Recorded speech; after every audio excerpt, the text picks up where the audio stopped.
Next, or rather simultaneously, it was time for the Cabal to take revenge on Russia, once again. Financed by their partner in crime, the Rothschilds, they started the Russian Revolution. Their pawn and frontman, Lenin. His real name, Vladimir Ilyich Ulyanov. Every historian will agree on the fact that Lenin was heavily influenced by Karl Marx, the founder of communism. But Marx wasn't Russian, he was German. Lenin was Russian, but as he spent many years in exile in Finland, Switzerland, England and Germany, he had become almost a stranger to Russia at the time the first part of the Russian Revolution broke out in February 1917. He was completely westernized. Marx had inspired him massively with his 1848 pamphlet, The Communist Manifesto. Lenin wasn't just inspired by Marxist communism, but also by his Jesuit background. Marx was trained in Germany at a Jesuit school, and after that he was tutored by Jesuits in the British Museum on the tenets of communism, as confirmed by ex-Jesuit priest Alberto Rivera. Another source of Marx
later on in this documentary that even the term social justice was invented by the Jesuits.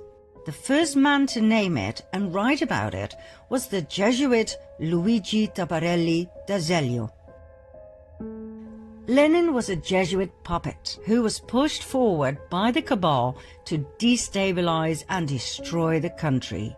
He hated Russia and the Russians. Some of his most famous quotes are, "I spit on Russia. While the state exists, there can be no freedom. When there is freedom, there will be no state." And, "May 90% of the Russians die and let the other 10% live under communism." The Russian Revolution was a Jesuit attack on the country. Their motive? Revenge. Their pawn? Lenin. Their tool? The Bolshevists. They were the equivalent of the Jacobins during the French Revolution. Millions of people died in Russia between 1917 and 1923, the year in which the Russian Revolution ended with the Bolshevist founding of the Soviet Union.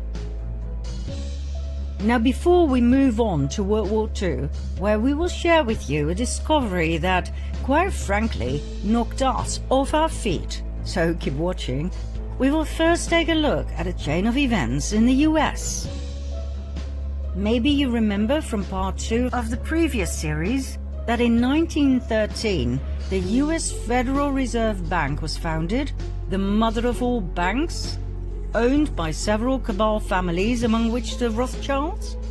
Remember what happened to the three wealthiest and most influential opponents of the Fed?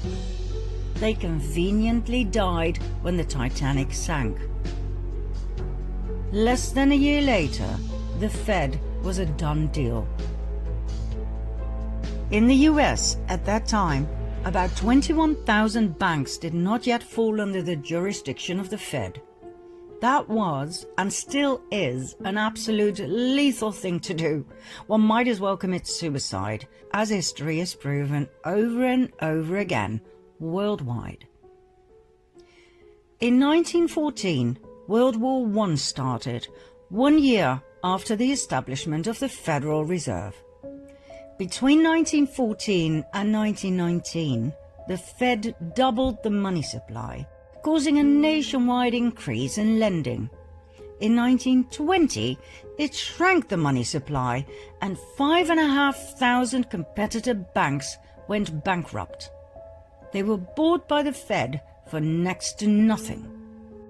Between 1921 and 1929, the Fed increased the money supply again. Loans were everywhere. But on October 23, 1929, 2.6 million shares were sold in a frenzy. By whom? Not that hard to guess. The next day, on October 24 at 9 a.m., Wall Street was closed, and the moneymakers who had gathered outside slowly started to realize in a state of shock what had happened. Loans were called in. Investors were forced to sell their shares. This event became known in history as the Wall Street crash.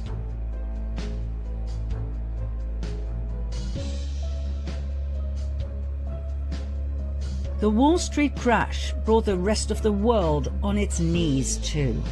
16,000 competitive non-Fed banks went bankrupt. They too were bought for next to nothing. It was called the greatest robbery in history. But it wasn't enough. The Fed reduced the money supply even further by 30%, causing starvation throughout the US.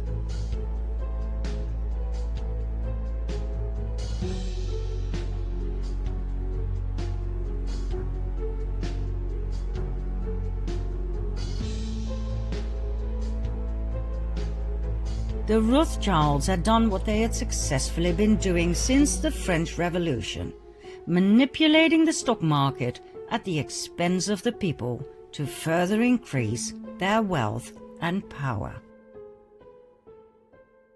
Congressman McFadden was so horrified he began impeachment proceedings against the bankers who owned the Federal Reserve. Like I said, he might as well have committed suicide straight away. He was poisoned at a banquet, and the impeachment was abandoned. One simply does not get in the way of the Khazarian cabal. 4 years after the Wall Street crash in 1933, on the pretext of getting out of the Depression, the banks persuaded the government to carry out a national gold seizure, on penalty of imprisonment for 10 years. That's right. Under pressure of the Fed, President Roosevelt signed Executive Order 6102 to make the impoverished American people give up their gold.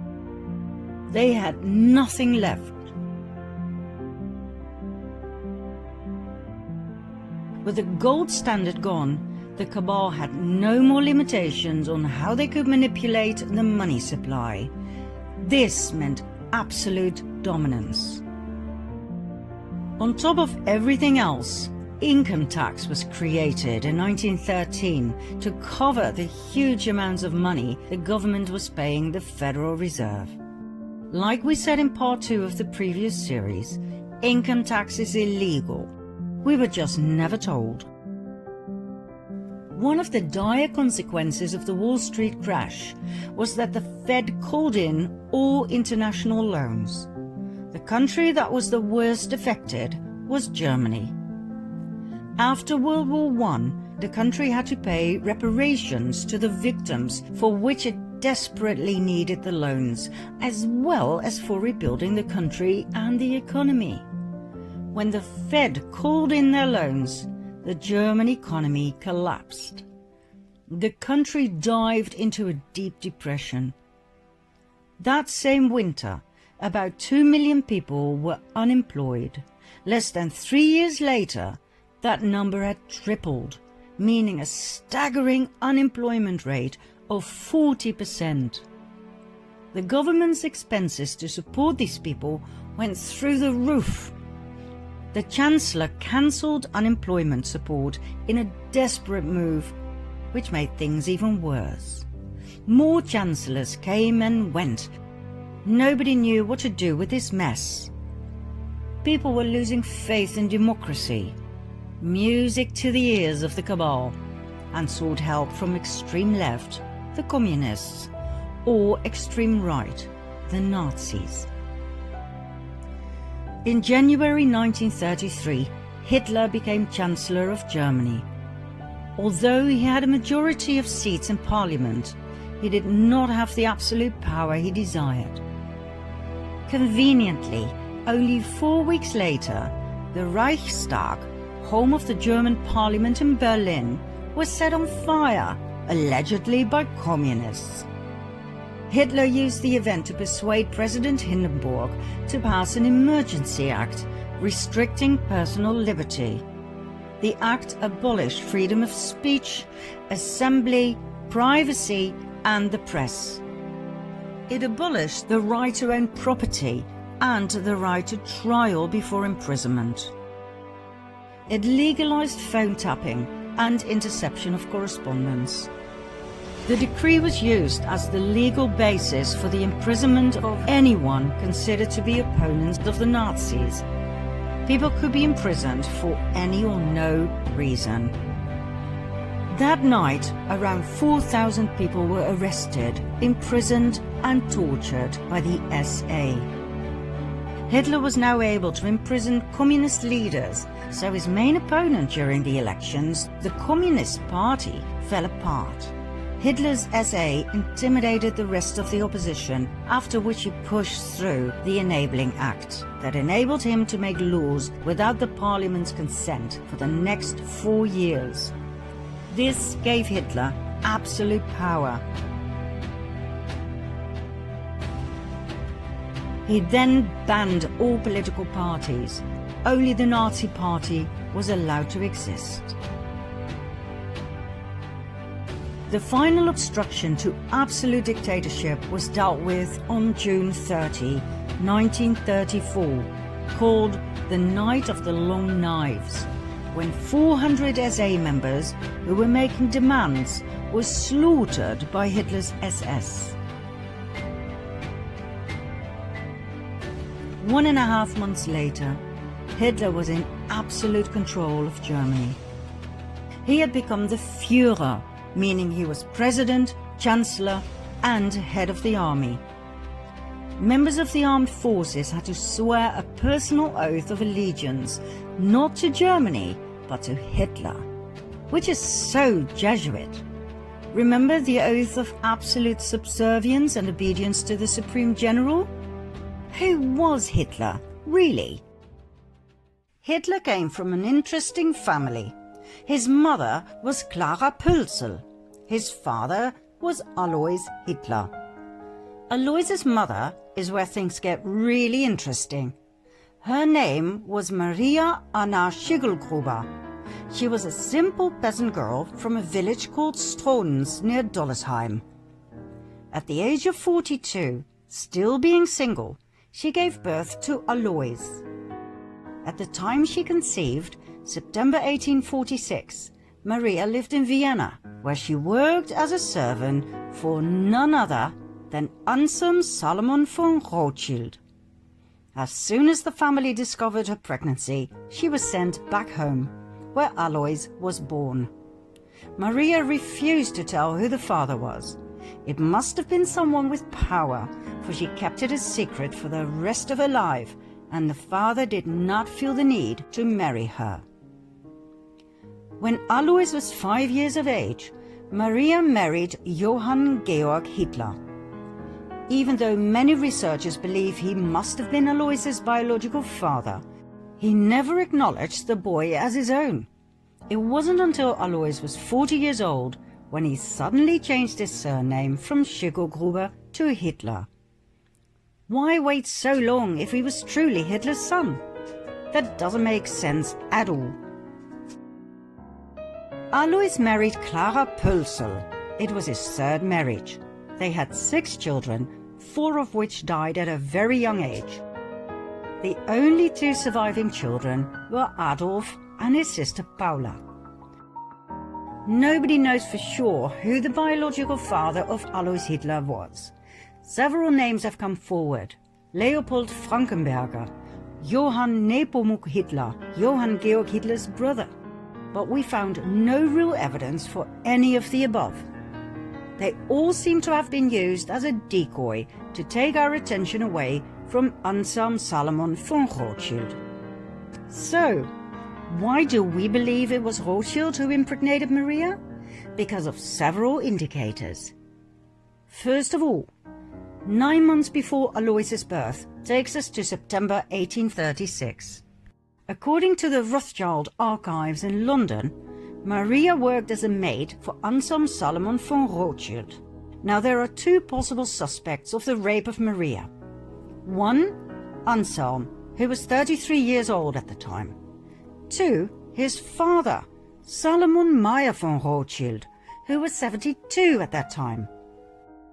Now the Rothschild archives contain handwritten correspondence between the son, Anselm, and the London Rothschild Bank, which proves he was in Vienna at the time of the conceived pregnancy. His father, on the other hand, was in Paris. That narrows it down, don't you think? Secondly, in 1876, when Alois was 40 years old, he suddenly inherited a large sum of money. From whom? There wasn't any money in the family. Anselm Salomon von Rothschild died a year and a half prior, the time needed to pass an estate through the probate court. It was the same time Alois suddenly changed his name to Hitler, remember? Was that just a coincidence, or was it a demand by the Rothschilds in order to receive the inheritance, so that he would not be traced back to the Rothschild bloodline? Now please bear in mind that officially the Rothschilds were Jewish. They were the Babylonian Khazars who converted to the Jewish faith under pressure of the Russian king. Call them fake Jews if you like, but to the outside world, Adolf Hitler's father was half Jewish.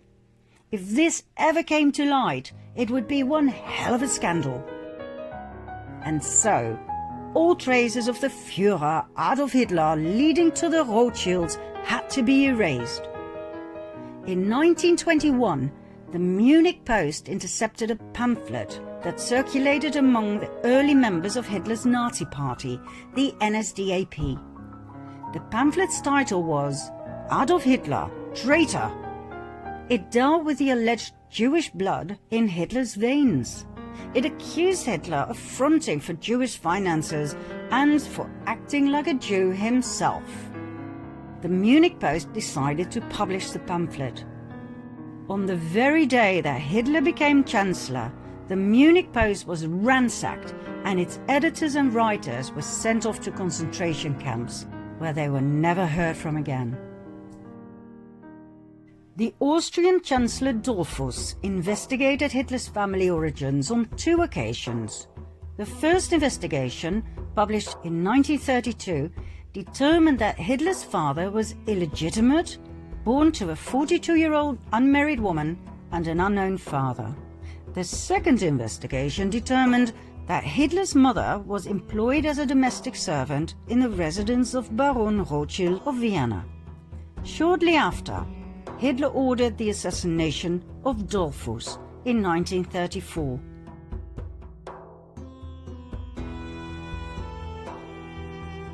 Adolf Hitler once told his nephew, William Patrick Hitler, These people must not know who I am. You must not know where I come from and which family I'm from. In an effort to erase any evidence that would lead Hitler back to the Rothschilds, not only were people murdered, but the entire village of Dollersheim, where Hitler's grandmother had come from, was completely destroyed on Hitler's orders. Adolf Hitler, the Führer, did not come out of nowhere. We believe he was a Rothschild, maybe an illegitimate one, but still. We saw in the previous series, in part 5, how the illegitimate James Alefantis Rothschild was pushed forward by the family to play a very important part in the US elite and their Pizzagate. Well, Adolf Hitler too was pushed forward the same way to influence the outcome of yet another Cabal war. Hitler was a great admirer of the founder of the Jesuits, Ignatius of Loyola. He said, "I learned much from the order of the Jesuits. Until now, there has never been anything more grandiose on the earth than the hierarchical organization of the Catholic Church. I transferred much of this organization into my own party." Hitler called Heinrich Himmler, the inventor and organizer of the Holocaust, the Reichsführer of the SS, and compared him to Ignatius of Loyola.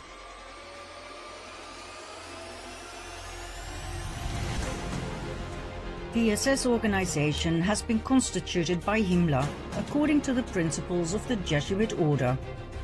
The regulations and the spiritual exercises prescribed by Ignatius of Loyola were the model Himmler tried to copy exactly.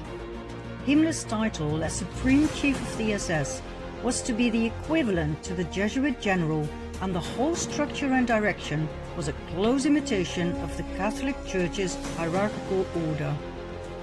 Absolute obedience was the supreme rule. Every order had to be executed without comment.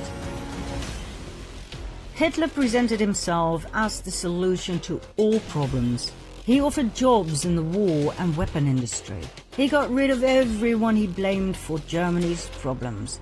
The Jews, the Gypsies, the Communists, the disabled, the homosexuals, and he confiscated all of their money.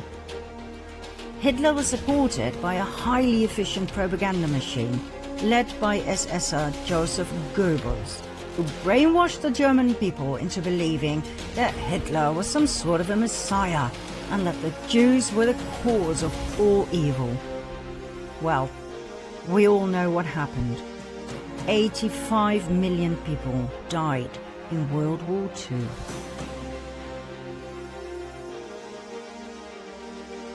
But the Cabal wasn't done just yet. As you might know, in the aftermath of World War II, hundreds of thousands of Jews emigrated to the Promised Land of Israel. But did you know that this migration had already been planned by the Cabal in 1917? 22 years before World War II even started, Palestine was given away, literally, by Arthur James Balfour, Foreign Secretary of the United Kingdom, on behalf of the British government. As if nothing more but a chess piece, a country with inhabitants was given away to, guess who? Lord Lionel Walter Rothschild. But wait a minute, 1917? The First World War hadn't even ended yet. So how on earth could they be talking about a home for the Jews? The Jewish genocide hadn't even started yet. We're talking about the Balfour Declaration, signed by Balfour himself on the 2nd of November 1917. Dear Lord Rothschild, I have much pleasure in conveying to you, on behalf of His Majesty's government, the following declaration of sympathy with Jewish Zionist aspirations, which has been submitted to and approved by the Cabinet.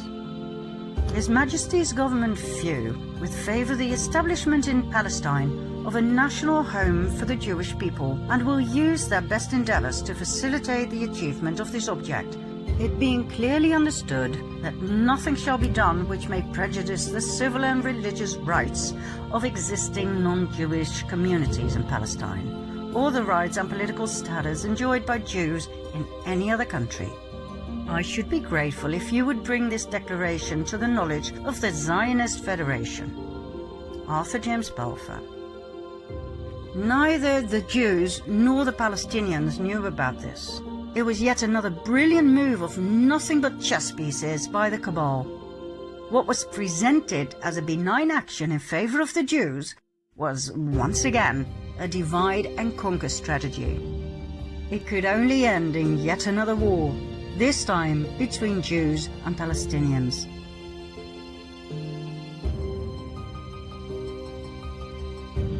The Jewish people were willingly and knowingly murdered 22 years after the Balfour Declaration was signed. Why? Because the Rothschilds and the other Cabal families had but one focus: Jerusalem. It's not by chance that so many family members have Solomon in their name. The Temple of Solomon, Temple Mount, and therefore the land of Israel was their main priority. We will soon tell you why and expose their deepest and darkest secret. For now, millions of Jewish people were sacrificed in order to get there. There were many more wars to follow, like the Vietnam War, the Cold War. All were instigated and financed on both sides by the Cabal. That's how people across the world were kept in fear, paralyzed and poor, divided and subservient. Once you understand and see their strategy, you cannot unsee it. But the worst was yet to come, for times were changing and the Cabal adapted their strategy as time went along. Key words in their everlasting plan to conquer the world: hatred, revenge, disdain. These three words were perfectly combined in one document, the Protocols of the Learned Elders of Zion,